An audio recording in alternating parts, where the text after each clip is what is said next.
Saudara-saudara, sebagai orang yang sudah beroleh anugerah pengampunan dari Tuhan, dengarkanlah satu petunjuk hidup baru. Sabda Tuhan demikian: jadi kamu bukan lagi hamba, melainkan anak. Jikalau kamu anak, maka kamu juga adalah ahli waris oleh Allah. Demikian sabda Tuhan. Sidang jemaat kekasih Tuhan, kita akan bermazmur secara berbalasan dari Mazmur 148 ayatnya yang pertama sampai ayatnya yang ke-14.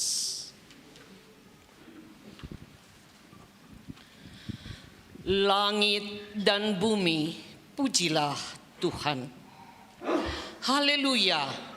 Pujilah Tuhan di sorga, pujilah Dia di tempat tinggi. Pujilah Dia, hai segala malaikatnya. Pujilah Dia, hai matahari dan bulan. Pujilah Dia, hai langit yang mengatasi segala langit. Baiklah, semuanya memuji nama Tuhan.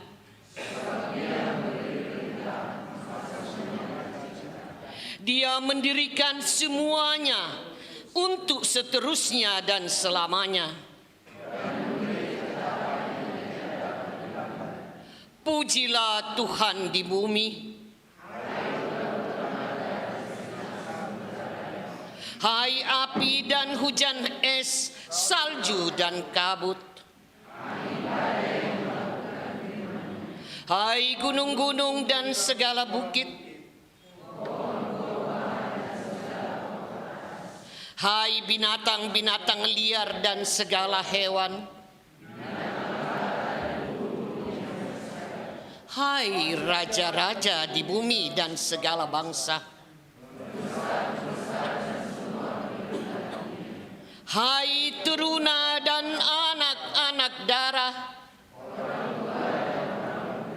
Biarlah semuanya memuji-muji Tuhan.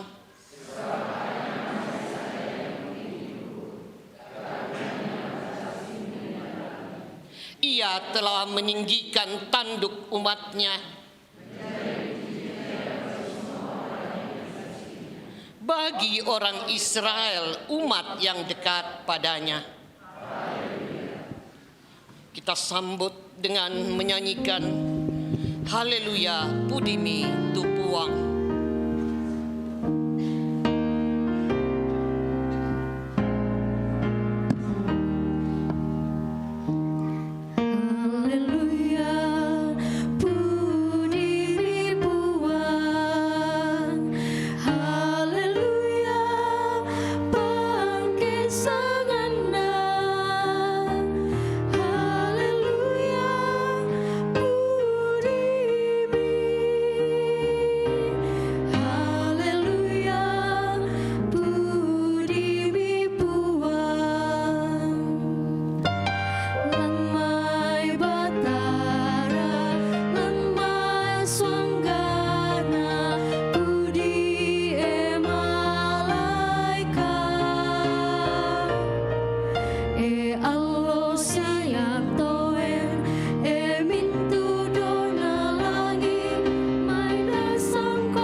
Itu mazmur-mazmur etnik ya.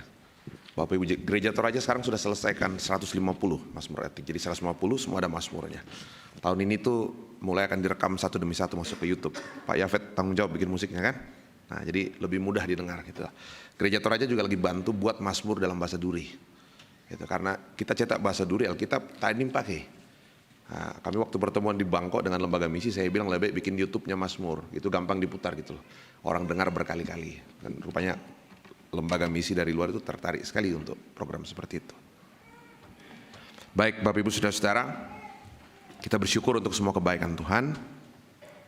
Kita mau mendengarkan firman Tuhan hari ini, mari kita tunduk kepala kita berdoa. Terima kasih atas segala kebaikan penyertaan Tuhan. Kami menikmati kebaikan-Mu. Dari istimewa ketika kami berada di hari terakhir di tahun ini. Kami melihat ke belakang perjalanan panjang sepanjang tahun ini, betul-betul kami tahu kasih karunia Tuhan. Tuhan menganugerahkan bagi kami hal-hal yang kadang-kadang di luar jangkauan pikiran kami. Terima kasih untuk semua itu. Buat hati kami makin hari makin peka, mengenal-Mu. Mengerti bagaimana Tuhan menuntun kami melalui hari-hari yang kadang-kadang terasa sepi sunyi, tapi sungguh kami boleh melihat kebaikan Tuhan itu hadir. Kami mau mendengarkan isi hati Tuhan hari ini. Kami ingin mengerti lebih baik keberadaan diri kami sebagai anak Allah, sebagai ahli waris kerajaan Allah.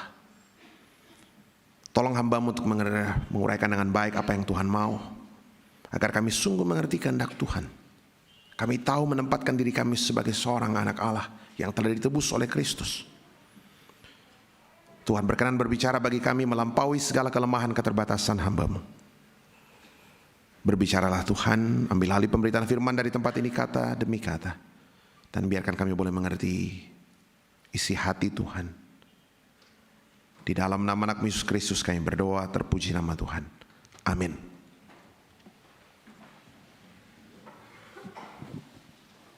Firman Tuhan yang pertama terambil dari Yesaya 61 ayat 10 sampai Yesaya 62 ayatnya yang ketiga.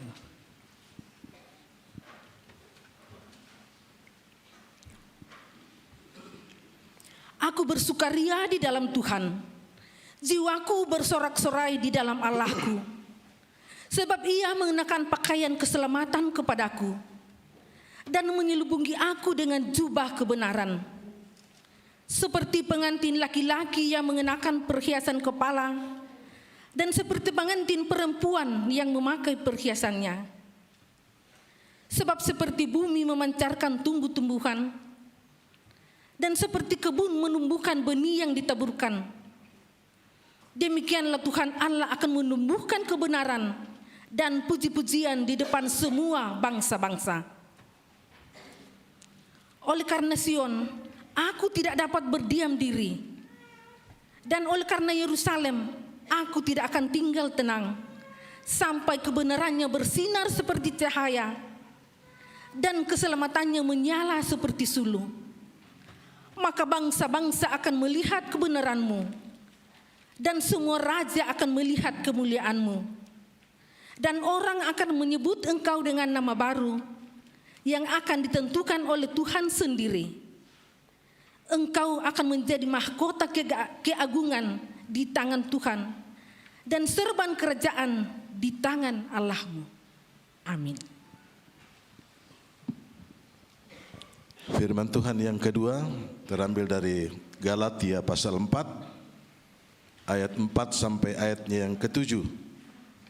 Galatia pasal 4 ayat 4 sampai ayatnya yang ke-7.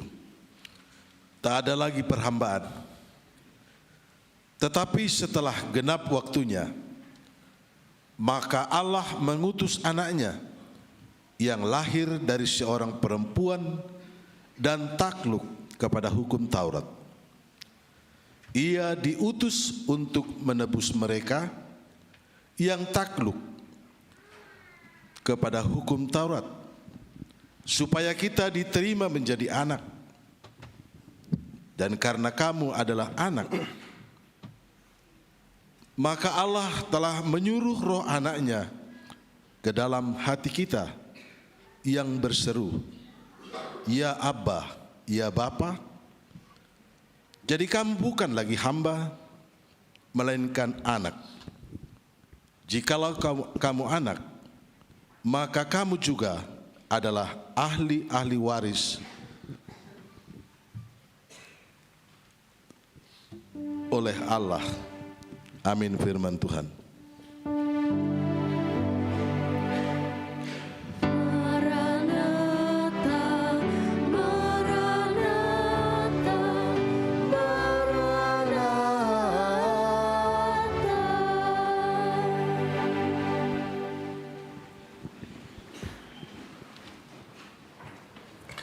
Saudara-saudara yang kekasih dalam Tuhan, bacaan Injil hari ini dari Injil Lukas pasal yang kedua ayat 22 sampai ayatnya yang ke-40.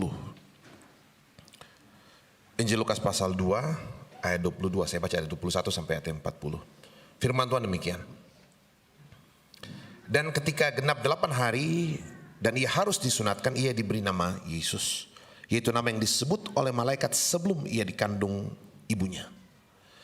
Dan ketika genap waktu pentahiran menurut hukum Musa, 40 hari itu, mereka membawa dia ke Yerusalem untuk menyerahkannya kepada Tuhan. Seperti ada tertulis dalam hukum Tuhan, semua anak laki-laki sulung harus dikuduskan bagi Allah. Dan untuk mempersembahkan korban menurut apa yang difirmankan dalam hukum Tuhan, yaitu sepasang burung tekukur atau 2 ekor anak burung merpati. Adalah di Yerusalem seorang bernama Simeon. Ia seorang yang benar dan saleh, yang menantikan penghiburan bagi Israel. Roh Kudus ada di atasnya, dan kepadanya telah dinyatakan oleh Roh Kudus bahwa ia tidak akan mati sebelum ia melihat Mesias, yaitu Dia yang diurapi Tuhan. Ia datang ke bait Allah oleh Roh Kudus. Ketika Yesus anak itu dibawa masuk oleh orang tuanya untuk melakukan kepadanya apa yang ditentukan hukum Taurat, ia menyambut anak itu dan menatangnya sambil memuji Allah, katanya, Sekarang Tuhan, biarlah hambamu ini pergi dalam damai sejahtera sesuai dengan firman-Mu.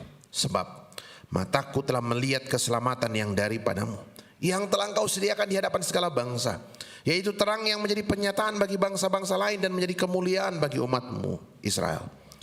Dan bapaknya serta ibunya amat heran akan segala apa yang telah dikatakan tentang dia. Lalu Simeon memberkati mereka dan berkata kepada Maria, ibu anak itu, sesungguhnya anak ini ditentukan untuk menjatuhkan atau membangkitkan banyak orang di Israel, dan untuk menjadi suatu tanda yang menimbulkan perbantahan, dan suatu pedang yang akan menembus jiwamu sendiri, supaya menjadi nyata pikiran hati banyak orang. Lagi pula di situ ada Hana, seorang nabi perempuan, anak Fenuel dari suku Asyer. Ia sudah sangat lanjut umurnya. Sesudah kawin ia hidup 7 tahun lamanya bersama suaminya, dan sekarang ia janda dan berumur 84 tahun. Ia tidak pernah meninggalkan bait Allah, dan siang malam beribadah dengan berpuasa dan berdoa. Dan ketika itu juga datanglah ia ke situ dan mengucap syukur kepada Allah, dan berbicara tentang anak itu kepada semua orang yang menantikan kelepasan untuk Yerusalem.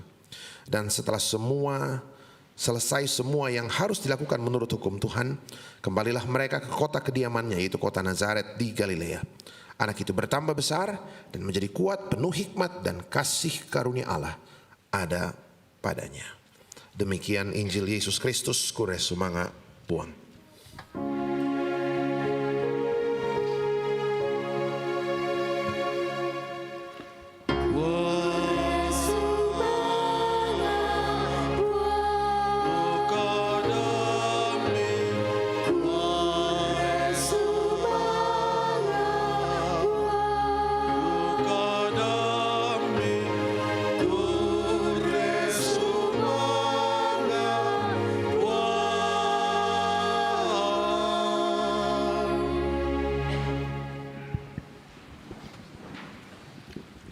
Bapak Ibu Saudara-saudara, itu 3 bacaan yang boleh kita dengarkan sama-sama, juga Mazmur tadi. Sesuai dengan tema saya mau bertolak dari bacaan yang kedua. Galatia 4 ayat 7 firman Tuhan bilang begini saudara-saudara, saya bacakan Galatia 4 ayat 7. Jadi kamu bukan lagi hamba, melainkan anak. Kamu bukan lagi hamba tapi anak. Jikalau kamu anak, maka kamu juga adalah ahli waris oleh Allah. Bapak Ibu Saudara, kalau baca teks ini surat Galatia ini surat yang paling keras dari seluruh surat Paulus. Ya. Dan pertanyaan yang paling penting adalah kenapa nasihat pengingatan untuk menyadari statusnya sebagai anak itu disampaikan dengan keras sekali, tegas sekali. Itu pertanyaan paling mendasar. Ya. Apa arti anak sebenarnya? Apa arti menjadi ahli waris kerajaan Allah? Sampai Tuhan bilang, tanya mau kau hamba, kau bukan hamba lagi, kau anak. Ingat hidupmu gitu loh.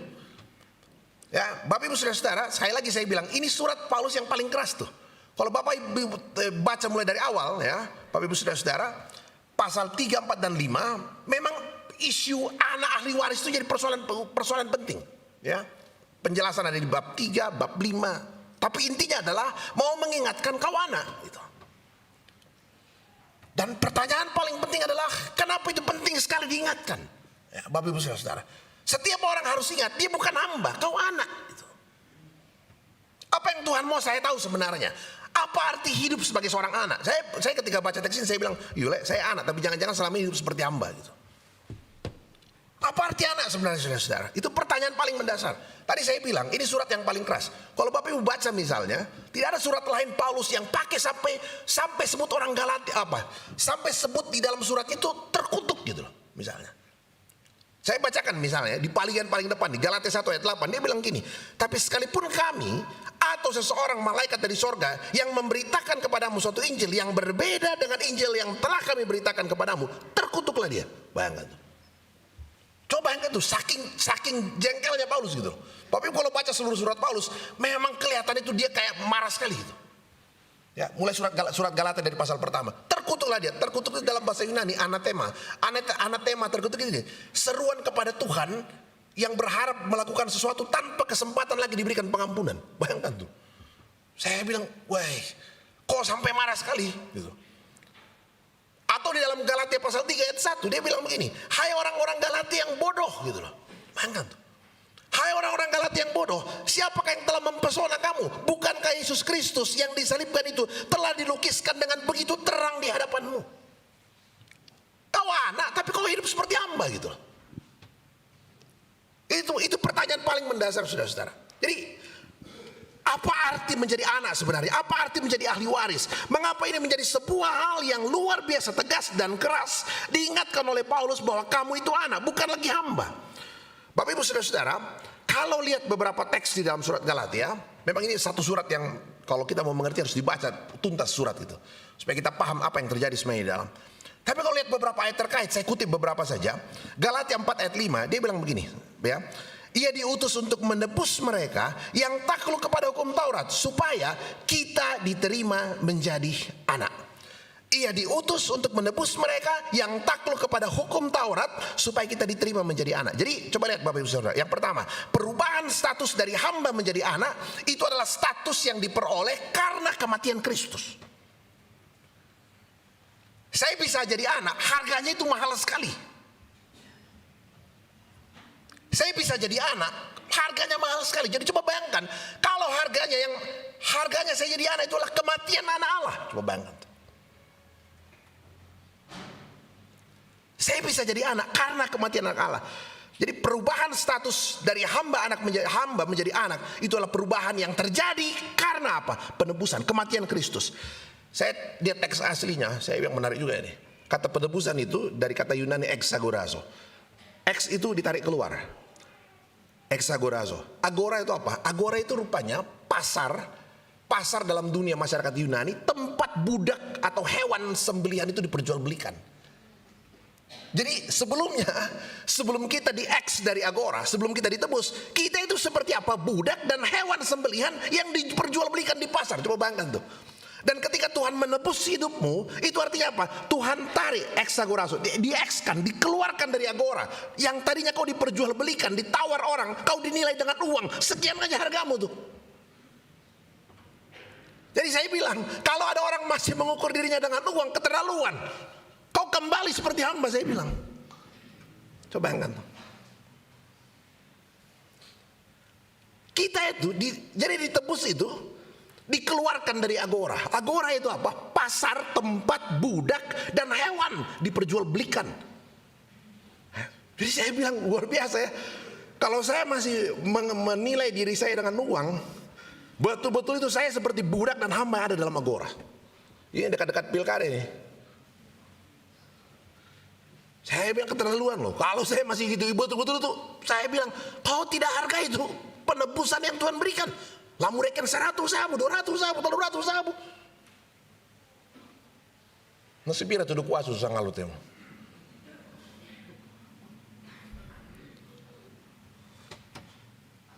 Bayangkan, saya bilang orang dibayar 3 si anti ada atau mutu apa nanti 300 sabu, apa ratus sabu. Untuk berapa 5 tahun?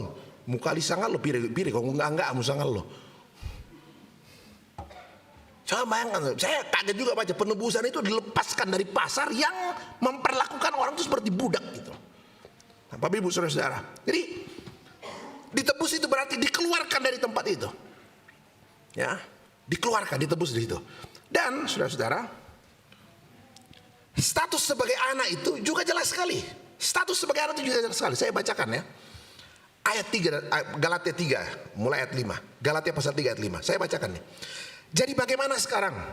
Apakah ia yang menganugerahkan roh yang berlimpah-limpah kepada kamu dengan berlimpah-limpah dan yang melakukan mujizat di antara kamu? Jadi bagaimana sekarang? Apakah Tuhan yang menganugerahkan kepada kamu roh yang berlimpah-limpah dan yang melakukan mujizat kepada kamu berbuat demikian karena kamu melakukan hukum Taurat atau karena kamu percaya kepada pemberitaan Injil? Tuhan melakukan banyak hal dalam hidupmu, apakah karena kau melakukan A, B, C, dan D, atau karena kau percaya pada pemberitaan Injil?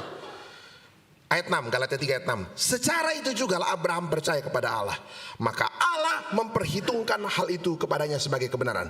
Jadi kamu lihat bahwa mereka yang hidup dari iman, mereka itulah anak-anak Abraham. Jadi saya bilang gini, kalau ditanya anak itu apa? 2 hal yang penting dari teks ini. Anak itu adalah orang yang ditebus Kristus dari agora, dari pasar tempat dia diperjualbelikan selama ini, ya, dia ditebus dari sana. Dan yang kedua, anak itu adalah orang yang hidup seperti Abraham, orang yang hidup seperti Abraham. Abraham itu adalah orang yang imannya diperhitungkan sebagai kebenaran. Nanti Bapak Ibu baca pasal Roma pasal 4 dan 5 lebih komplit, ya. Jadi status anak, apa arti jadi anak? Anak itu adalah orang yang ditebus, dibeli Kristus, dikeluarkan dari agora, tempat dia diperlukan sebagai hamba dan budak yang diperjualbelikan selama ini. Dan yang kedua, status sebagai anak adalah orang yang hidup seperti Abraham.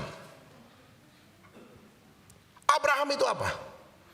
Orang yang dihitung imannya sebagai kebenaran karena apa? Dirinya percaya kepada Allah meskipun, ya, Roma 4 ayat 18 mengatakan imannya diperhitungkan sebagai kebenaran karena apa? Dia percaya kepada Allah meskipun sama sekali tidak ada dasar untuk berharap. Bapak Ibu, Abraham itu dipanggil Tuhan umur 75. Umur 75. Yang pandita teh emeritus semua. Dia baru mau dipanggil umur 75. Ishak nanti lahir umur, Abraham umur berapa? 100. Istrinya Sarah umur 90. Mereka beda 10 tahun. Coba Bapak bisa bayangkan ya, kalau umur 40 belum punya anak, cocok lah itu. Masih bisa didoakan itu, panggil pendeta gitu. Umur 50 tahun belum punya anak, bisa kemana? Oke, kita ke Singapura lah, periksa gitu, cari dokter paling hebat itu umur 50 tahun. Kalau 60 tahun belum bisa punya anak, ya kita ke Amerika lah, mungkin ada dokter yang lebih hebat di Amerika. 60 70 tahun, Bapak Ibu mau kemana? Ya kita ke Gunung Sopai, mungkin ada siapa, Tantari tadi tambahin lah, bawa ayam putih dan 3, coba bayangkan. Coba bayangkan 70 tahun, 80 tahun mau kemana? Nggak ada apa-apa. Ini coba bayangkan ya, Abraham itu orang yang percaya meskipun sama sekali tidak ada dasar untuk berharap. Bayangkan tuh. Bisa bayangkan tuh, ya. Saya percaya meskipun saya tahu batu mbadikuan itu Pak Pendeta Natalu nggak bisa. Ya, Bapak Ibu baca, kalau baca Roma 4 ayat 18-19, di situ dikatakan tubuh Abraham sudah sangat lemah. Itu kata sudah sangat lemah, itu halus sekali itu diterjemahkan. Sudah sangat lemah itu dalam kata Yunani, satu kata saja, nekros. Nekros itu apa? Mati. Coba bayangkan, bagaimana bisa mengharapkan ada lahir seorang anak dari tubuh yang mati? Jadi luar biasa, ya. Nah Nah, yang menarik Bapak Ibu Saudara, jadi saya katakan begini, Abraham itu imannya dihitung sebagai kebenaran, ya. Janji Tuhan atasnya digenapi, Ishak lahir bukan karena dia bikin A, B, C, dan D, ya. Tapi betul-betul anugerah. Janji Tuhan digenapi dalam diri Abraham, Ishak lahir bukan karena dia bikin A, B, C, dan D, bukan karena dia disunat, ya. Orang Yahudi kan mengedepankan selalu sunat. Ya, apa memberi sunat, taham selamat dan segala macam. Kalau sekarang banyak lagi, bukan sunat lagi, banyak lagi A, B, C, dan D. Yang taham mustahil, yang taham mustahil, taham mustahil. Wah, tambah masuk saya tuh tahu sama surga. Saya bilang, ya. Duluan mana Ishak lahir dengan Abraham disunat?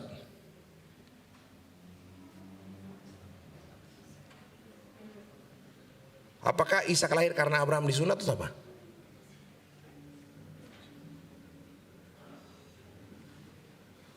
Duluan Ishak lahir kan? Iya.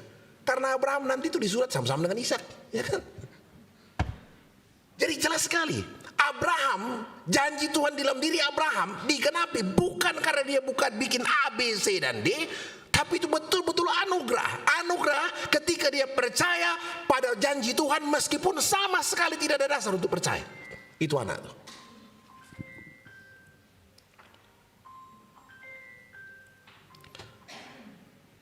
Saya ingat ya. Jadi ini saya bisa bayangkan kenapa Paulus keras sekali. Saya dapat pernah masalah serupa dulu masih di Jakarta. Pas pelayan di sana. Ada seorang kawan bukan jemaat kami. Dia sakit-sakitan terus. Sakit-sakitan terus. Akhirnya sakit-sakitan terus. Orang suka kunjungi dia dari macam-macam. Ya, orang di Jakarta kan orang bisa gereja dimanapun gitu. Datang dari gereja A, B, C, dan D.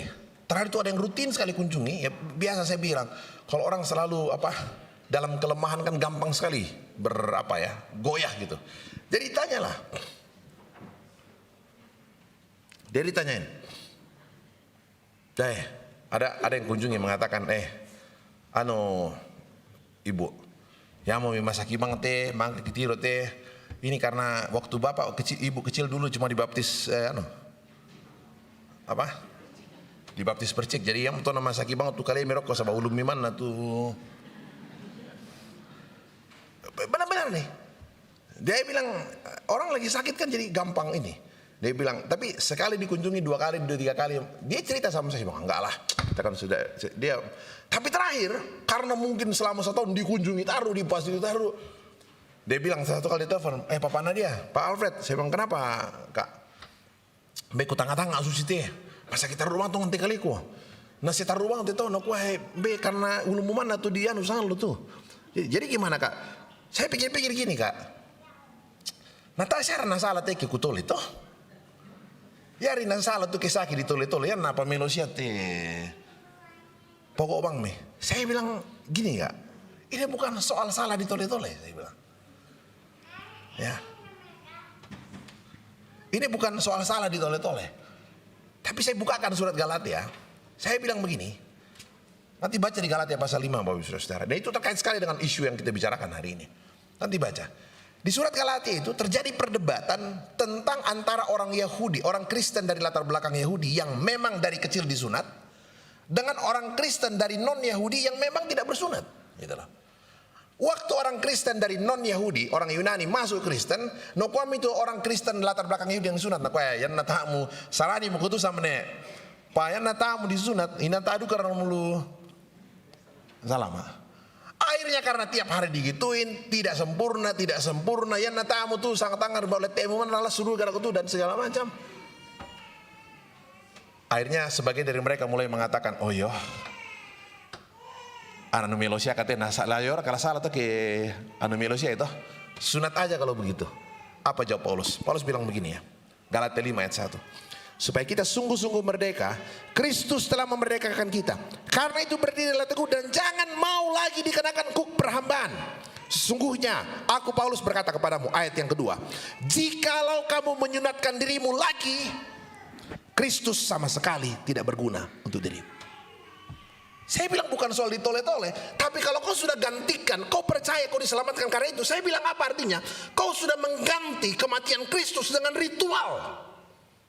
Tidak ada satu hal pun yang bisa menggantikan kematian Kristus. Baptisan apapun itu simbol kau percaya pada kematian Kristus. Tapi dia tidak pernah percaya. Baptisan itu mengingatkan kau percaya pada kematian Kristus. Tapi baptisan tidak menggantikan kematian Kristus. Saya bilang hati-hati, saya bilang. Firman Tuhan bilang, Paulus katakan, kalau kau sampai ulang, bukan soal apa-apa, mutolo itu namanya kepes 10 tara masalah tuh. Tapi kalau kau ulang, itu berarti kematian Kristus tidak lagi ada artinya untuk dirimu. Sebab apa? Kau sudah meletakkan keselamatanmu pada ritualnya, bukan pada kematian Kristus. Saya bilang pantasan Paulus marah. Orang gak paham. Dia kembali diperlakukan seperti seorang hamba. Ya, Galatia 5 ayat 4 dia bilang begini. Kamu lepas dari Kristus jikalau kamu mengharapkan kebenaran dari hukum Taurat. Kamu hidup di luar kasih karunia. Saudara-saudara, ini saya pikir perlu dikelirkan. Hukum Taurat itu tidak buruk. Ya, dia baik, dia pedoman kita. Tiap 10 hukum kan kita baca. Cuma Paulus ingatkan, hukum Taurat itu cermin, panduan kehidupan. Kalau jelek muka kita, jelek juga di dalam. Hukum Taurat tidak bisa membuat hidup menjadi lebih baik. Ya. Paulus katakan dalam surat Roma, saya tahu Tuhan, ya tiku pokok salah, kutandai kuah salah. Masalahnya ku pokok taruh. Ya kan? Saya udah tahu salah tapi saya bikin. Hukum Taurat tidak bisa menolong saya melakukan apa yang baik dan yang benar. Dia cuma kasih tahu, ini itu lalu kiri, laku kanan. Tapi kan faktanya ditandai mau salah tapi di pokok. Itu pergumulan Paulus. Saya udah tahu Pak Pendeta, saya tahu mana yang baik tapi saya tidak bikin. Sebaliknya saya tahu mana apa yang jahat, ya dukobang kupu. Saya udah tahu Pendeta, ngomongin orang tuh nggak bagus. Masalahnya apa? Makin ngomongin makin enak aku rasa katanya. Yang nak dicerita betul-betul memilih boh. Kok kita ada kakak-kakak kalian najutin parak kalian bang nak cerita juti. Tapi coba bayangkan, Paulus katakan, siapa yang bisa melepaskan aku dari tubuh celaka ini? Kutanda itu apa melo tak aku begawi, kutanda itu apa salah, kupukau duka bang. Siapa yang bisa melepaskan aku dari tubuh celaka ini? Paulus katakan syukur kepada Allah hanya oleh Yesus Kristus Tuhanku. Tuhan yang bisa membuat saya baik. Petrus kurang berani apa Petrus? Murid yang paling dekat dengan Tuhan. Waktu Yesus dimuliakan di atas gunung, dia satu di antara 3 murid yang diundang hadir. Ring satunya Tuhan Yesus ini kira-kira. Yesus makan perjamuan malam sebelum disalibkan. Dengan begitu yakin Petrus katakan, Tuhan, namui melenasang te majelis pirate. Petrus tidak akan pernah meninggalkan Tuhan. Bahkan Tuhan, sekalipun aku harus menyerahkan nyawaku, Petrus tidak akan pernah meninggalkan Tuhan. Apa yang terjadi? Apa jawab Tuhan sama Petrus? Hati-hati bro, sebelum ayam jantan berkokok 3 kali kau sangkali aku. Dan betul, malam yang sama, hanya berbeda berapa jam, ya. Tempat yang hanya bergeser sekian ratus meter. Kalau pergi ke Yerusalem, tempat Petrus berjanji itu di atas bukit begini, makan perjamuan terakhir dengan Tuhan Yesus. Tempat Petrus berjanji di atas bukit begini, dia menyangkal di halaman Imam Besar Kayafas di Tirobakar Kosto. Di halaman Imam Besar Kayafas, malam yang sama, tempat yang hanya bergeser sekian ratus meter. Di halaman Imam Besar Kayafas, seorang perempuan tanya, sampean aku pungi sudah. Tak. Wah, malah kau apa PKB nam. Wah. Ketahe, aku mau apa suara ku nam. Di kuat tahe. Coba bayangkan perempuan tanya ini, mana itu ben yang kutanya itu apa terang. Bayangkan nih. Perempuan tanya. Dalam Injil Matius ketika ditanya di ketiga kalinya, Petrus bilang, Injil Matius katakan he swear and curse. Dia bersumpah dan mengutuk. Saya nggak pernah kenal orang ini. Coba bayangkan saudara, orang yang begitu intim dengan Tuhan, begitu dekat dengan Tuhan, baru saja berjanji, hanya dalam hitungan jam berubah. Itu kita itu.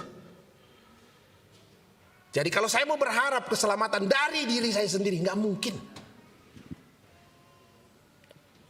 Nah itu sebabnya Bapak Ibu Saudara, kalau lihat bacaan kedua tadi, Simeon, ya, Simeon tuh, ya, Injil Lukas pasal 2. Firman Tuhan katakan dia seorang yang benar, yang saleh. benar dan saleh.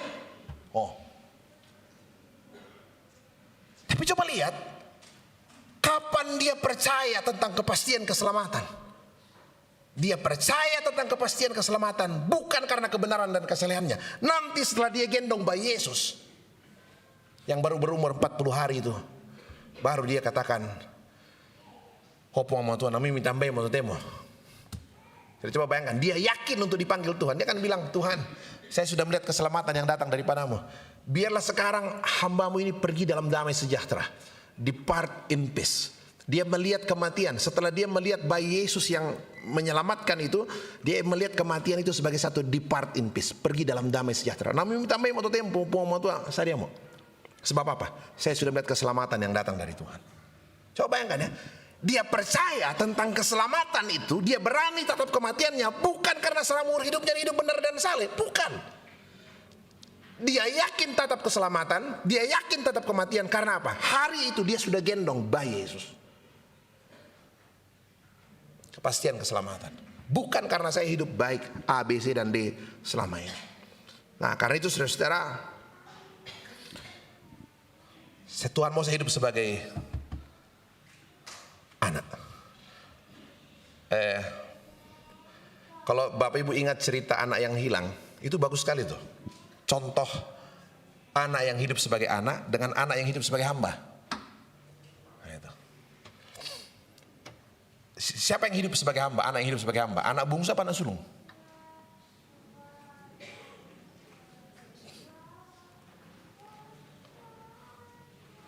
Anak sulung.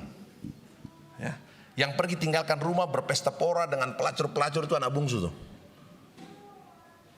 Tapi sudah siapa nak bunuh sama nak masih adik apa-apa. Anak itu kembali ke rumah kalau dia tahu di rumahnya ada kasih sayang. Anak itu kembali ke rumah kalau dia tahu di rumah ada kasih seorang ayah, kasih seorang ibu. Ya. Saya bacakan ya. Ingat cerita itu kan? Anak itu pergi, anak bungsu pergi, habiskan harta, kemudian dia kembali ke rumah ayahnya. Ayahnya kasih baju kembali, kasih cincin, pakaikan sepatu dan segala macam. Kemudian dia apa? Sembeli anak lembu, tambun. Ya siapa sudah maka pura-pura, siapa dituan? Bayangkan tuh. Yang marah siapa? Saya bacakan komentarnya. Ini lucu Bapak Ibu Saudara. Ya. Waktu pesta Jobang saya lihat anak sulung. Lukas 15:29. Ya. Ayahnya pergi cari dia keluar, muin Jobang rasanya sudah mau tadi mau Jobang di kosela ma propo dan segala macam toh. Dia jawab bapaknya begini. Dengar kata-katanya Bapak Ibu. Lukas 15:29. Salahnya di mana nih? Tetapi ia menjawab ayahnya, anak sulung, "Ayah, telah bertahun-tahun aku melayani Bapa. Bertahun-tahun saya melayani Bapa dan belum pernah aku melanggar, tidak pernah melanggar." Bayangkan nih. Tidak pernah melanggar perintah Bapa, tapi kepadaku belum pernah Bapa memberikan seekor anak kambing, jangankan anak lembu, anak kambing untuk bersuka cita dengan sahabat-sahabatku. Saya sudah kerja sekian tahun melayani Bapa, tidak pernah melanggar, tapi seekor anak kambing pun tak pertama pemimpin. Ayat 30. Tetapi baru saja datang anak Bapa, padahal sidu nanti. Baru saja datang anak Bapa yang telah memboroskan harta kekayaan Bapa bersama dengan pelacur-pelacur, maka Bapa menyembeli anak lembu tambun itu untuk dia. Kata ayahnya kepadanya, "Anakku, engkau selalu bersama-sama dengan aku, dan segala kepunyaanku adalah kepunyaanmu. Omutang ngalar ikutu beke mutu nimu. Oh, apamu?" Tapi coba lihat saudara-saudara, selama ini anak sulung hidup sebagai hamba. Dia berpikir dia boleh dipotongkan kambing kalau dia kerja.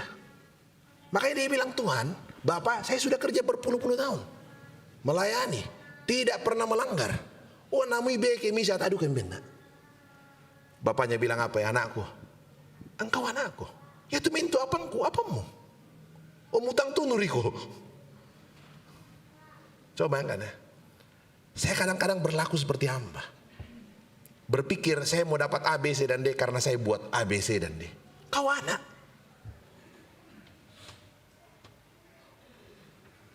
Saudara kekasih di dalam Tuhan. Jadi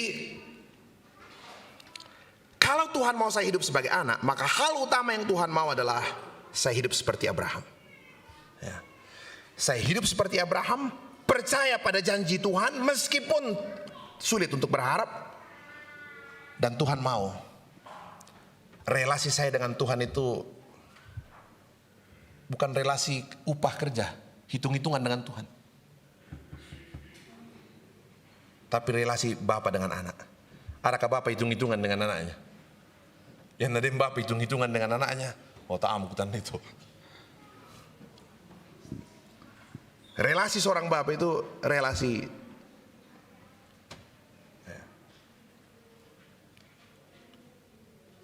tidak perlu hitung-hitungan.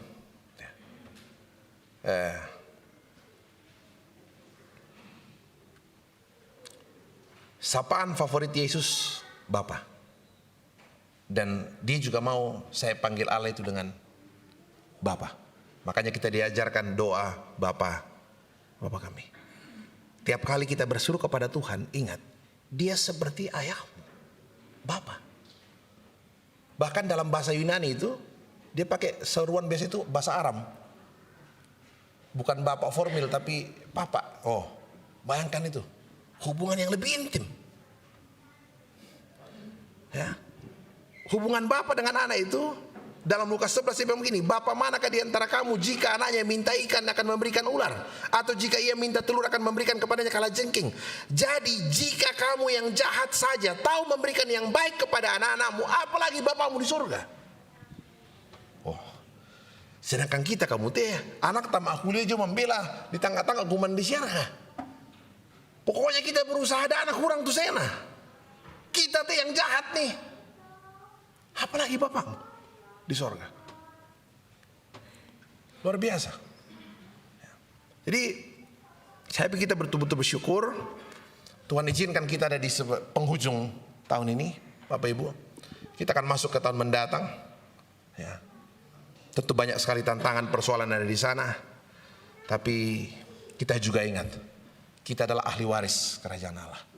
Kita ini anak. Ya. Masuklah ke depan dengan satu pengharapan di tahun yang baru, hidup sebagai anak-anak Tuhan. Kalau saya harus cerita pengalaman sepanjang tahun ini banyak sekali, ya. Tapi mungkin akan panjang tapi saya terus terang saya katakan, kami kumpul keluarga waktu itu saya bilang sepanjang tahun ini saya merasa Tuhan pertemukan dengan banyak hal. Tuhan berikan hal yang tidak pernah saya bayangkan. Tuhan pertemukan dengan orang yang tidak pernah saya pikirkan. Segala sesuatunya untuk pekerjaan yang Tuhan kerjakan. Tuhan menolong kita semua, Bapak Ibu Saudara. Kita memasuki kehidupan di tahun yang baru, esok hari hidup sebagai anak-anak Tuhan. Ya. Tuhan tahu kebutuhan kita. Ada yang mulai pikir-pikir tahun depan kredit rumah belum selesai. Mata kita kibang mau tebang jumi segala macam.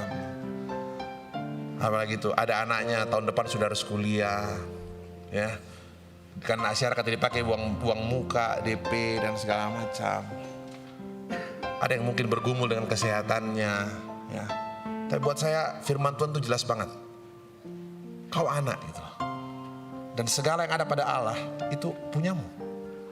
Ya. Yang kita perlukan adalah iman, pengharapan seperti Abraham, percaya pada penggenapan janji Tuhan meskipun sulit untuk dinilai secara logika pikiran kita.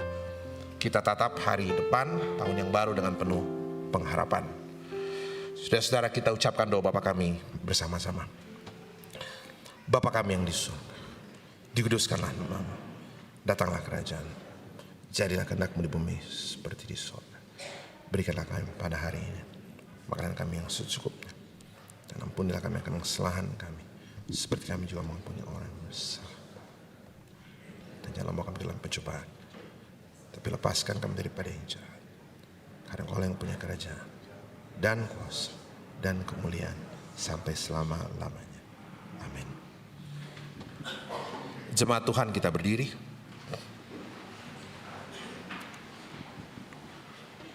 Bersama-sama dengan segenap orang percaya di segala tempat dan waktu, kita mengaku iman kita berdasarkan 12 pengakuan iman rasuli demikian.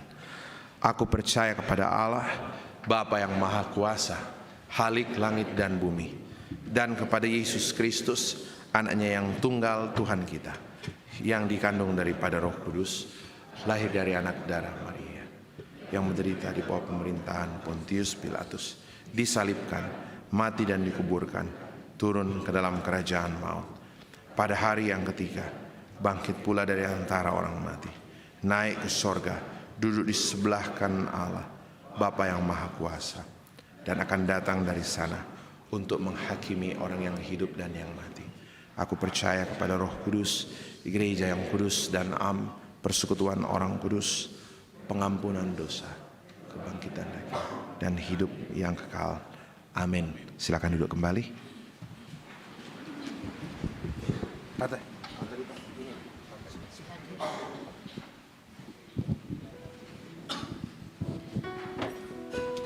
Sidang jemaat kekasih Tuhan, tibalah saatnya kita akan memberikan tanda ungkapan syukur kita atas kasih setia dan pertolongan Tuhan sepanjang hidup kita. Mari kita persiapkan persembahan syukur kita. Biarlah kita semua memuji-muji Tuhan, sebab hanya namanya saja yang tinggi luhur, keagungannya mengatasi bumi dan langit. Kita iringi persembahan syukur kita dengan menyanyikan Aku Melangkah ke Rumah Tuhan.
Kotak persembahan untuk pembangunan gedung pelayanan.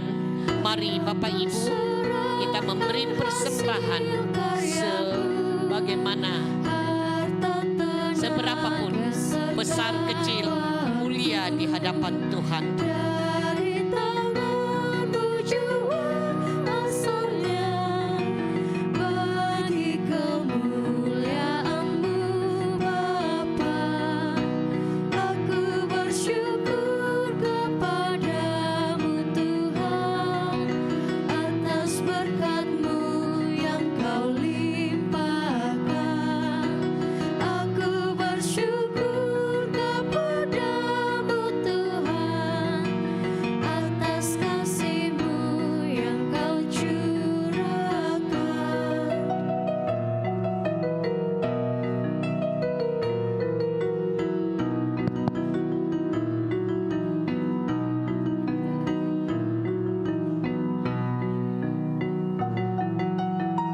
Bapak Ibu sidang jemaat yang dikasihi Tuhan, ada natura yang akan kita uangkan untuk kelanjutan pembangunan gedung pelayanan.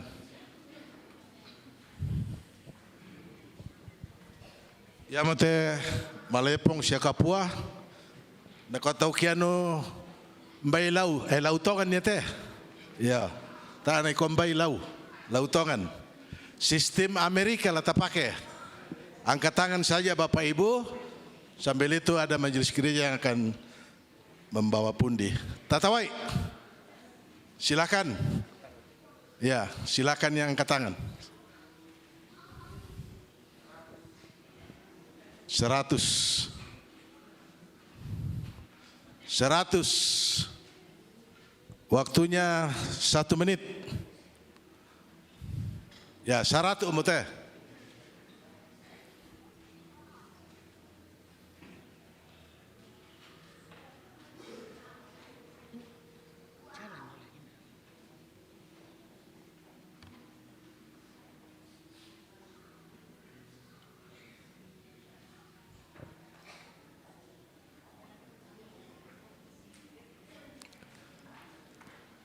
Saratu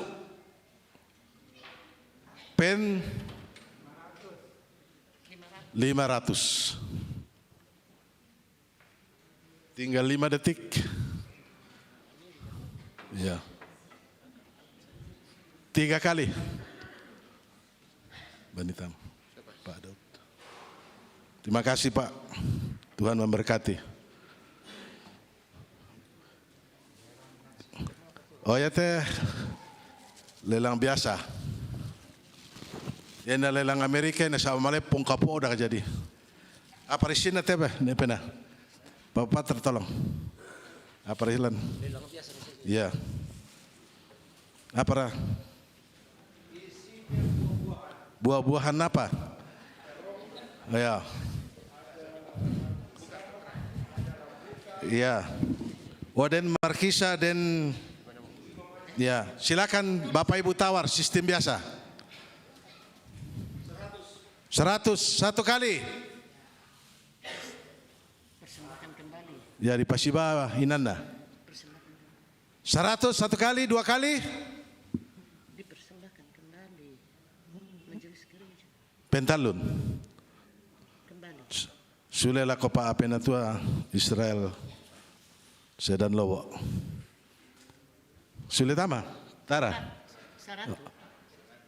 Ya, 100. Persembahkan kembali. Pentalun nah, pasule Ibu Rita. Ya. Silakan tawar. 100 Ibu Penatua Margareta Parung. Pentalun Suletama.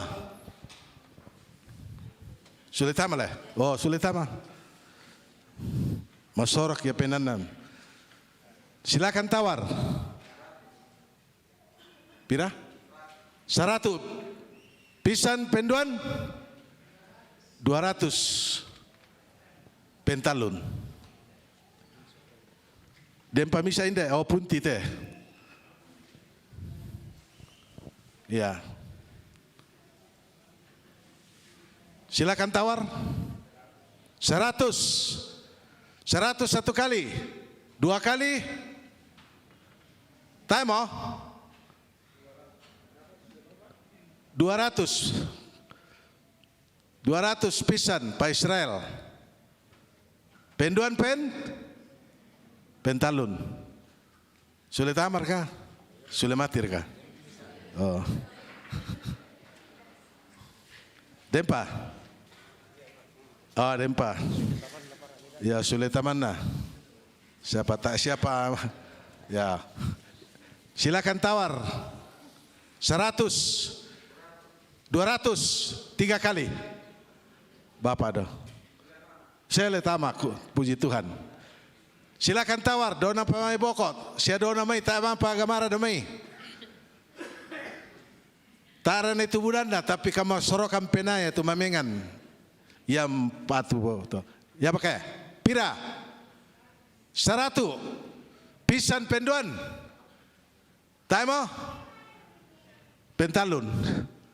Ibu Jo. Suletama. Terima kasih Ibu. Tuhan memberkati. Ya. Sa malas sulasun mo. Do pamay boko. Pira. Taimo, saratu, pisan penduan, pentalun. Lo amai. Yang mana nomor 7?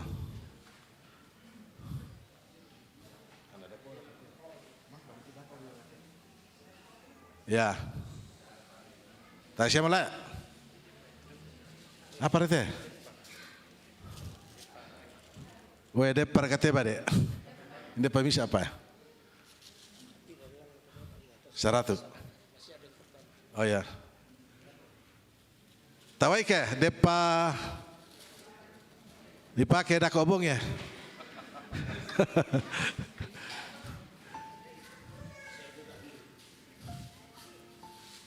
Ya.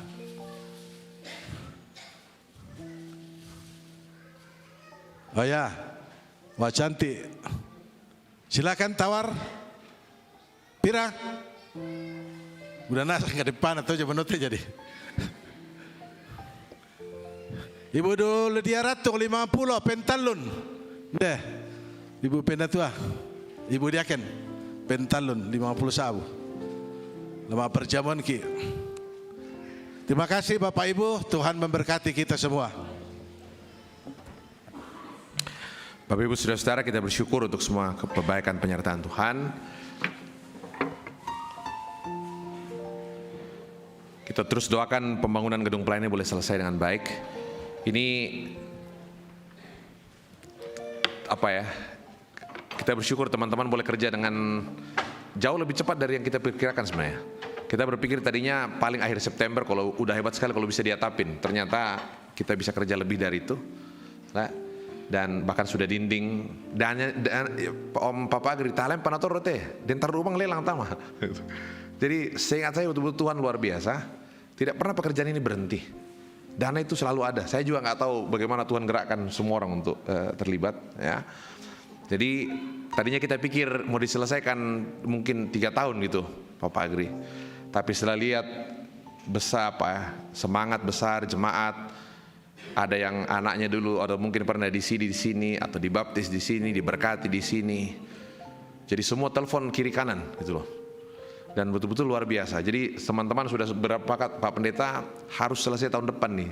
Biar sidang raya PGI tahun depan orang sudah lihat selesai ini dengan baik.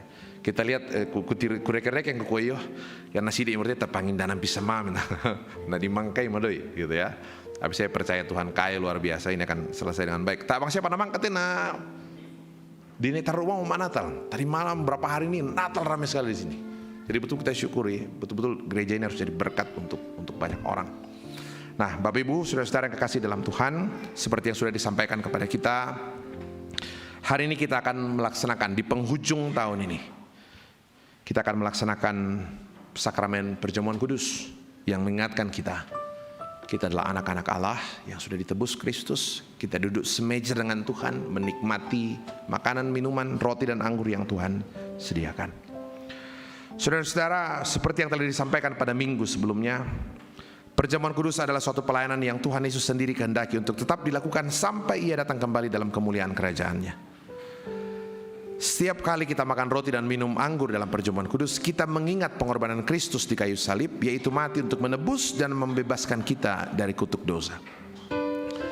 Roti dan anggur hendaknya kita terima sebagai tanda dan meterai dari kasih dan kesetiaannya kepada kita. Di dalam perjamuan kudus ditegaskan kepada kita bahwa Tuhan kita Yesus Kristus melalui pengorbanannya yang sempurna telah membebaskan kita dari sumber segala kesusahan, yaitu dosa. Suatu perjanjian baru diadakannya dengan kita, dan rohnya yang menghidupkan itu dikaruniakannya kepada kita, supaya kita dapat hidup dengan Dia dalam satu persekutuan yang benar. Ia menghubungkan kita seorang dengan yang lain dalam kasih yang benar yang patut dinampakkan dalam hidup kita melalui perkataan dan perbuatan. Sebelum kita menerima roti dan anggur, mari kita berdoa.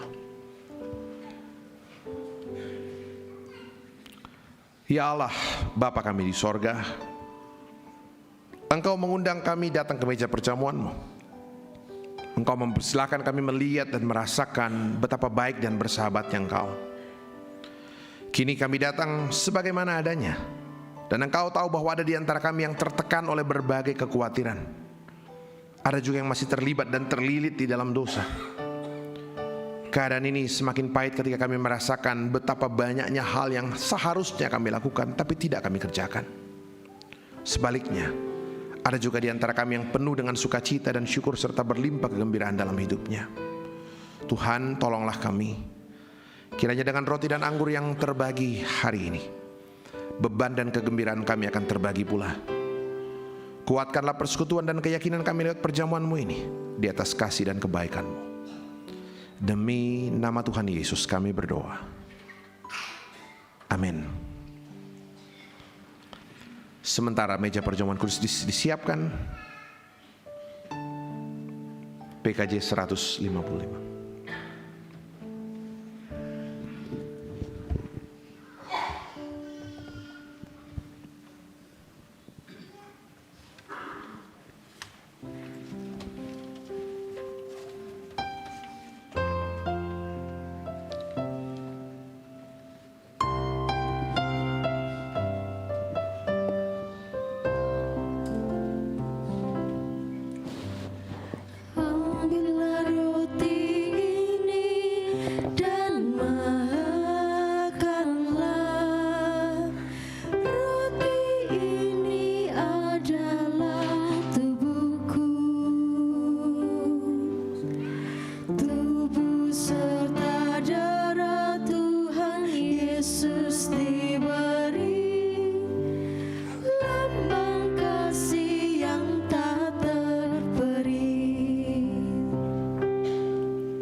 Saudara-saudara yang kekasih di dalam Tuhan, roti dan anggur yang kita lihat ini hendaklah kita terima sebagai tanda dan meterai dari pengorbanan dan persekutuan kita dengan Kristus. Supaya hati kita dipelihara dengan roti sorgawi ini, Yesus Kristus. Janganlah hati kita melekat pada roti dan anggur yang kelihatan ini, tetapi dengan iman kita mengangkat hati kita datang kepada Yesus Kristus Tuhan kita. Marilah saudara-saudara, segala perkara telah tersedia. Tuhan Yesus bersabda, marilah kepadaku hai kamu yang letih lesu dan berbeban berat, aku memberikan kelegaan kepadamu.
saudara kekasih dalam Tuhan Yesus Kristus, cawan minuman yang atasnya kita ucapkan syukur ini adalah perjanjian baru yang dimeteraikan oleh darah Yesus Kristus. Tuhan Yesus bersabda, inilah darah perjanjian yang baru yang ditumpahkan bagi banyak orang untuk pengampunan dosa. Ambillah dan minumlah.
Sekarang aku datang membawa dosaku dengan sesal dan malu, berbalik padamu.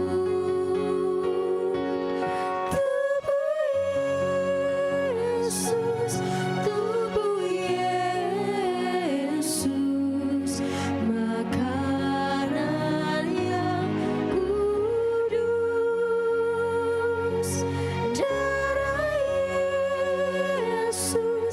Darah Yesus,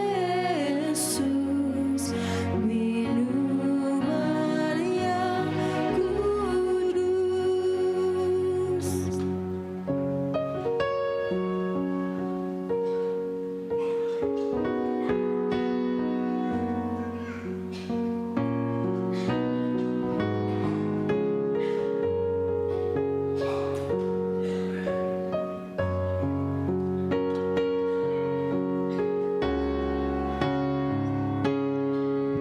Ya Tuhan, aku sujud di kaki salib-Mu,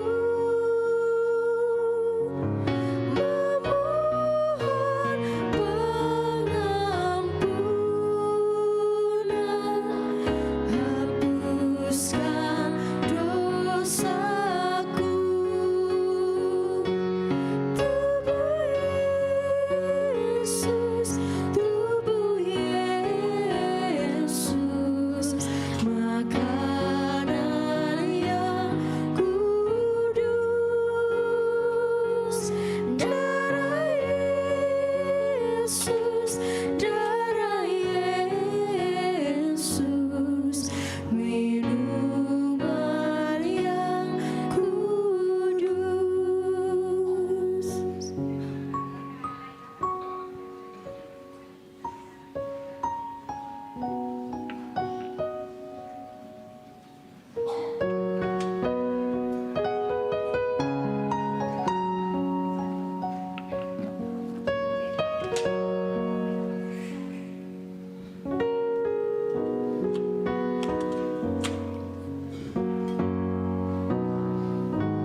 Saudara-saudara yang kekasih dalam Tuhan, saya bacakan satu bagian firman Tuhan, 1 Petrus pasal pertama ayat 18 sampai 9:20. Firman Tuhan demikian, saudara-saudara. Sebab kamu tahu bahwa kamu telah ditebus dari cara hidupmu yang sia-sia yang kamu warisi dari nenek moyangmu itu, bukan dengan barang yang fana, bukan pula dengan perak atau emas, melainkan dengan darah yang mahal, yaitu darah Kristus, yang sama seperti darah anak domba yang tak bernoda dan tak bercacat. Ia telah dipilih sebelum dunia dijadikan, tapi karena kamu baru menyatakan dirinya pada zaman akhir.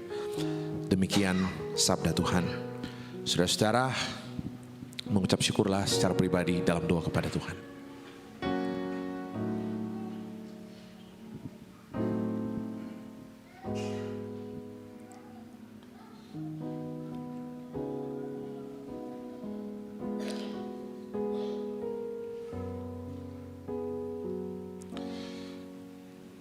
Jemaat Tuhan, kembalilah ke tengah-tengah kehidupanmu. Tuhan besertamu dengan segala kasih dan kelimpahan darinya.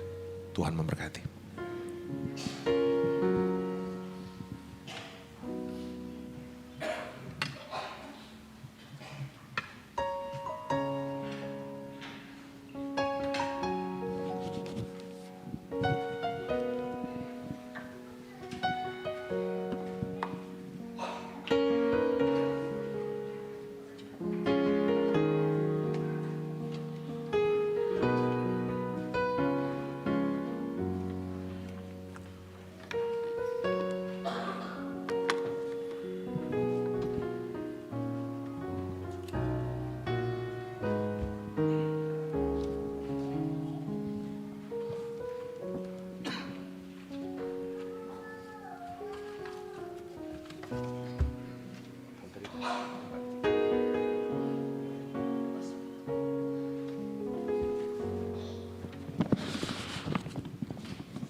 Jemaat Tuhan, kita menaikkan doa syukur, doa syafaat kita berdoa.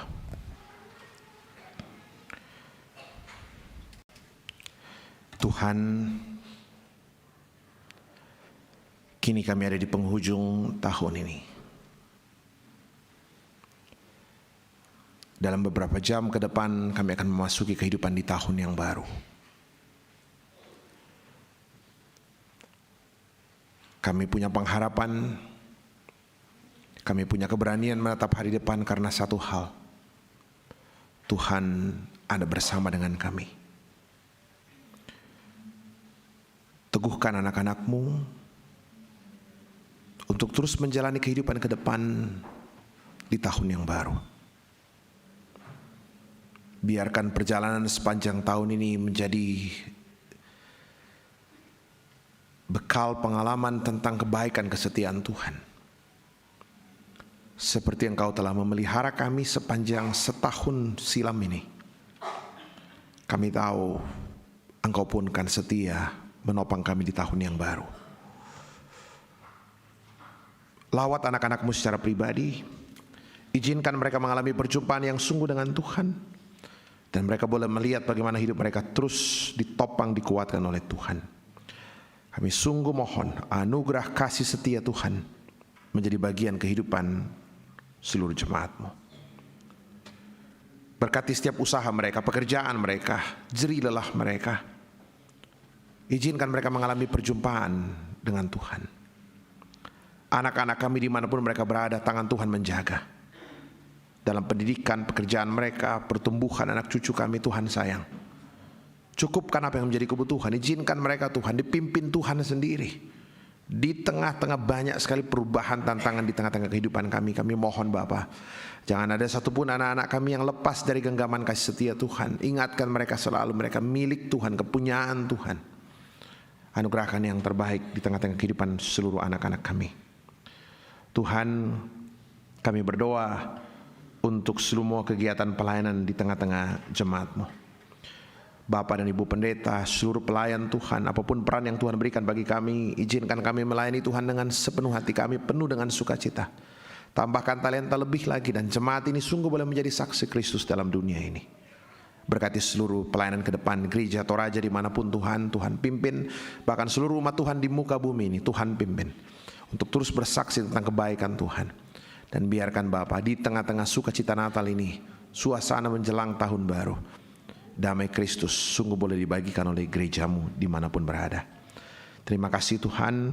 Kami berdoa untuk beberapa kekasih kami yang sakit dan sementara berada dalam pemulihan. Terus kami berdoa untuk mereka, Ibu Penetua Juniati Bandaso, Bapak Oni Alolinggi, Ibu Marta Lobo, Nenek Pedi, Bapak Yohardi Tangketiku, Bapak Eleazar, Ibu Nelly Rido, Ibu Paulina Sanda, Bapak YM Sarira, anak kami Dede Novit Senolinggi di Rumah Sakit Elim, Opa Sharon, Ibu Maria Sareang, Ibu Magdalena Dalima, Bapak Daniel Patongloan, anak Caca, anak Maynard, Bapak Yosef Tanan di Rumah Sakit Elim, Bapak Diaken Inyoman, dan mungkin beberapa yang tidak sempat kami sebutkan satu persatu. Tangan Tuhan melawat menganugerahkan pemulihan kesembuhan terbaik. Juga untuk beberapa orang tua kami dalam segala keterbatasan fisik mereka karena usia yang lanjut dan tidak bisa hadir bersama dengan kami. Tangan Tuhan memelihara, menopang, berikan sukacita dalam semua kehidupan keberadaan mereka. Kami juga mengingat Tuhan untuk beberapa kekasih kami, saudara-saudara kami yang boleh bertambah usianya setahun lagi dalam minggu ini. Kami berdoa untuk mereka, sempurnakan sukacita mereka, mereka bertumbuh dalam kasih-Mu dan semakin hari semakin mengenal Tuhan lebih dalam lagi. Terima kasih Bapa di sorga. Kami juga berdoa untuk beberapa kekasih kami yang berduka cita. Dan kami berdoa untuk kekuatan penghiburan dari Tuhan terus hadir dalam kehidupan seluruh hamba-Mu. Kami ingat Tuhan, keluarga dari almarhum Bapak Peter Pariang, Peter Pasang Rambung, yang meninggal dunia pada untuk rencana ibadah penghiburan di keluarga pada hari Kamis mendatang. Kami juga ingat keluarga dari almarhum FD Makamban, orang tua dari Ibu Agustina Makamban. Kami ingat keluarga dari almarhumah Ibu Saratiko atau Nenek Tiko. Kami ingat keluarga dari almarhumah Ibu Damaris Tangaran. Tuhan, juga kami berdoa untuk keluarga dari almarhumah Ibu Dina Bilang, Nenek Desi. Tuhan, hiburkan segenap keluarga yang berduka cita, dan semua rangkaian acara ibadah penghiburan atau bahkan rencana pemakaman, semua boleh dibicarakan dengan baik dalam tuntunan Tuhan, dan pada waktunya semua boleh berjalan dengan baik dalam kasih-Mu. Dan yang teristimewa Tuhan, dalam duka cita ini keluarga boleh melihat dan merasakan kekuatan, lawatan, penghiburan dari Tuhan. Terima kasih Bapa di sorga. Untuk beberapa kegiatan pelayanan ke depan ini kami doakan. Kami berdoa untuk rencana pemberkatan perkawinan anak-anak kekasih kami, Ana Tiara Pongsapan dengan Abner Triputra Masolo pada hari Rabu 3 Januari mendatang. Juga anak kami Filda Tri Lestari Simbolon dengan Fauset Janus Dimakai pada Sabtu 6 Januari mendatang. Juga rencana pelayanan baptisan kudus yang akan terlaksanakan pada tanggal 1 Januari esok hari, dan beberapa kegiatan lainnya. Tuhan, biarkanlah rencana pemberkatan perkawinan bagi anak-anak saudara-saudara kami boleh berjalan dengan baik. Hati mereka disiapkan sungguh-sungguh untuk masuk dalam satu rumah tangga. Tuhan memberkati semua rencana dan perjalanan ke depan. Juga pelayanan sakramen baptisan kudus esok hari semua berjalan dengan baik dalam topangan Tuhan. Juga kami berdoa Tuhan untuk rencana ibadah syukur keluarga Ibu YR Sirompo pada hari Minggu mendatang. Tangan Tuhan yang terus menopang dan menyempurnakan segala sukacita keluarga. Terima kasih Bapa di sorga atas segala pimpinan, penyertaan dan kebaikan Tuhan. Kami terus berdoa untuk semua kegiatan pelayanan di tengah-tengah jemaat-Mu. Penyelesaian pembangunan gedung pelayanan ini Tuhan berkati. Cukupkan kebutuhannya Tuhan. Kami tahu Tuhan hadir dengan 1001 macam cara untuk memungkinkan jemaat-Mu. Seluruh panitia boleh bekerja sama memungkinkan gedung ini boleh diselesaikan dengan baik. Kami punya kerinduan Bapa atas perkenan-Mu, pertolongan Tuhan saja. Akhir tahun mendatang kami boleh selesaikan semua ini. Tuhan, kami mohon pertolongan Tuhan. Kami mohon campur tangan-Mu, sebab kami tahu di luar kebaikan pertolongan Tuhan kami tidak bisa berbuat apa-apa. Terima kasih untuk begitu banyak orang yang Tuhan mau pakai untuk membantu jemaat-Mu, menolong jemaat di sini menyelesaikan pembangunan gedung pelayanan ini. Ini kami Tuhan, ini hidup kami.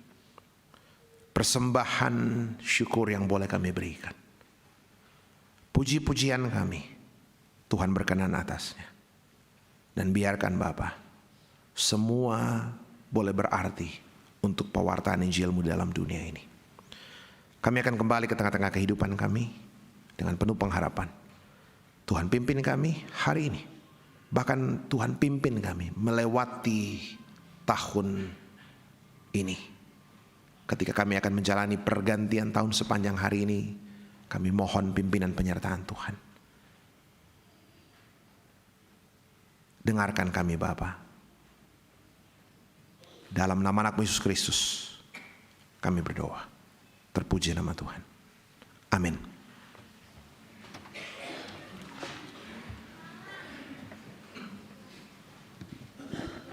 Mari kita berdiri dan kita melakukan pujian tak ku tahu kan hari esok.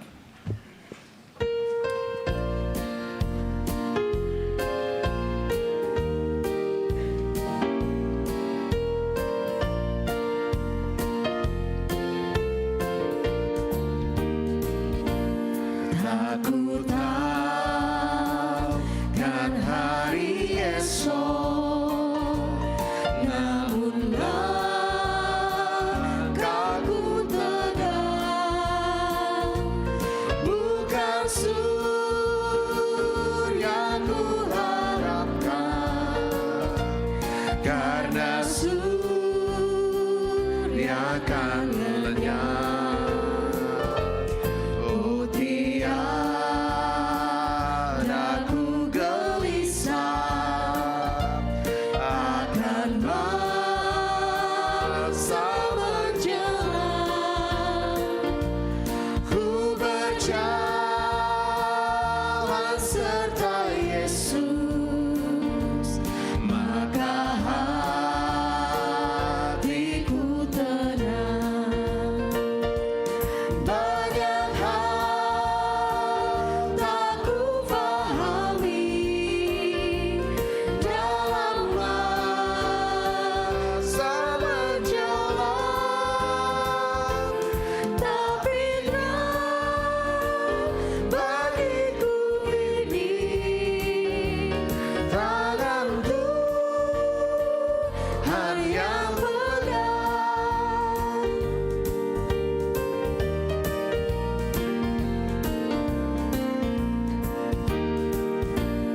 Tapi tahukah hari esok, mungkin langit kan gelap, tapi Dia yang berkasihan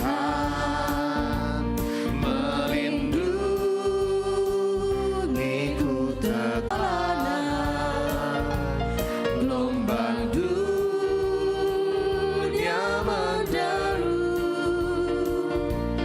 dipimpinnya ku bertahan sampai akhir langkahku.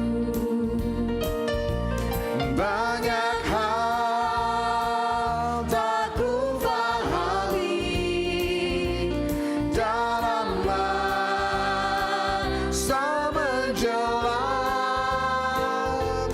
tapi terang bagiku ini tangan Tuhan yang pegang.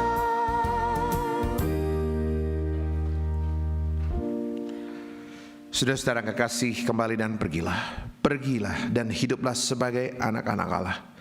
Dan percayalah bahwa Dia yang telah membuat kita menjadi ahli waris kerajaannya juga akan terus memelihara, menyertai saudara sekalian. Saudara-saudara, arahkan hati dan pikiranmu kepada Tuhan. Buka hatimu dengan penuh kesungguhan dan kerendahan. Terimalah berkat-Nya. Tuhan memberkati engkau dan melindungi engkau. Tuhan menyinari engkau dengan wajah-Nya dan memberi engkau kasih karunia. Tuhan menghadapkan wajah-Nya kepadamu dan memberi engkau damai sejahtera. Amin. Sebagai lagu syukur, kita lakukan dan kita puji-puji Tuhan. Tuhan Allah beserta engkau.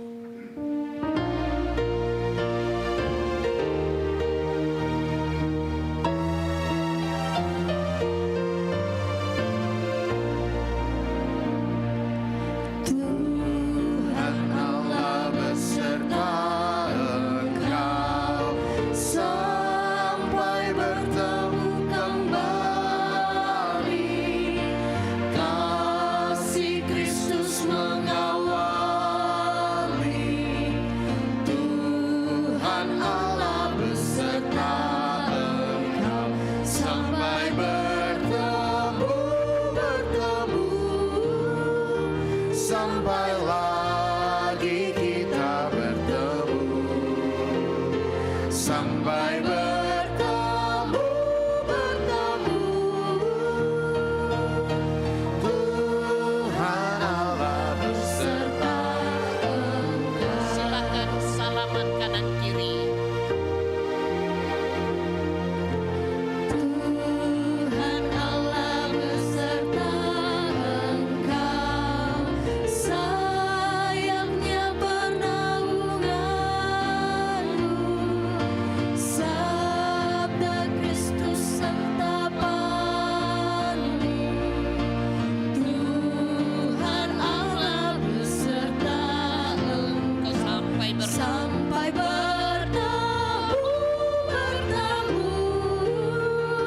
sampai lagi kita bertemu, sampai bertemu,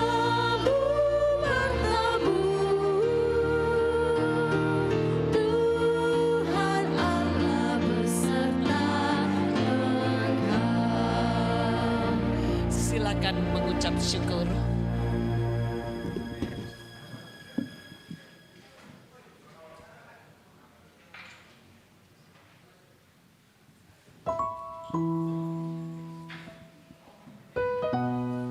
Terima kasih untuk kehadiran kita semua. Selamat memasuki tahun baru 2024. Tuhan memberkati kita semua.